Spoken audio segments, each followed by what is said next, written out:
La bénédiction maintenant sur le plan matériel, c'est possible avec Dieu. Mais si tu priorises d'abord les choses de Dieu, Dieu va te bénir au moment favorable, au moment opportun, au moment que le Seigneur a prévu pour toi, pour ta bénédiction. La Bible dit que si ta prophétie tarde à arriver, attends, elle arrivera certainement. Donc Dieu ne pourra pas permettre que tu quittes le monde là sans que tu ne goûtes au fruit de ta bénédiction. Ou encore, qui vous a dit que la bénédiction, c'est pour nous? Ça peut être aussi pour notre postérité. Ça veut dire que si Dieu a une parole de bénédiction pour toi, c'est pas forcément toi qui es censé manger. Ça veut dire que nous sommes égoïstes, nous ne pensons qu'à nous-mêmes, à nos enfants, nous ne pensons pas. Ça veut dire que au travers de tes enfants, à cause du fait que tu as cru en la parole de Dieu et que tu sers le Seigneur, Dieu pourra bénir tes enfants sur le plan matériel. Puisque c'est ce que vous aimez. Voilà. Nous tous, nous envoyons nos enfants à l'école. C'est pour que moi, ils puissent se reconnaître aussi dans la société ou l'environnement qui nous entoure. Hein. Voilà. Maintenant, on ne peut pas aussi inculquer à nos enfants de pouvoir se prostituer leur vie pour avoir les biens matériels. Si la grâce voudrait que nos enfants réussissent sur le plan scolaire, ils font de bonnes études, gloire soit rendue à Dieu, mais tout en exhortant nos enfants d'abord à leur faire comprendre que c'est pas ça qui est important, c'est Jésus qui est important.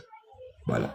Déjà même quand on va à l'hôpital pour se faire soigner, après avoir utilisé, après avoir pris des produits faits par les mains d'hommes, et que vous retrouvez un peu de votre mobilité. Ça ne voudrait pas dire que parce que vous avez été un peu soulagé des produits des hommes que vous avez pris, ça voudrait dire que vous allez rester éternellement sur la terre, non?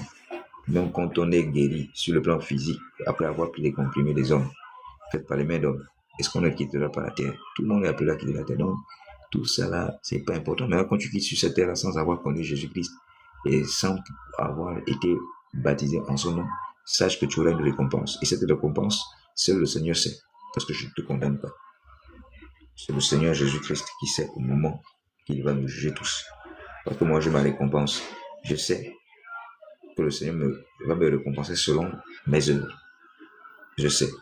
Et Dieu m'a permis de sortir d'une position à une autre, en fait, de comprendre exactement ce qui est important pour moi et de percevoir et de conceptualiser le monde d'une autre manière. Parce que grâce au Saint-Esprit, je ne perçois plus le monde comme je le percevais. Je pensais, j'étais figé. J'étais émerveillé par les richesses que je vois sur la terre. Mais à cause de la grâce que j'ai reçue, tout ça est irrisoire. Tout ça n'est que poussière. N'est que poussière. Oui, tu vas me dire, mais si tu veux pas seulement de Jésus, tu ne cherches pas à travailler. Mais écoute, si je veux travailler justement, c'est ça même.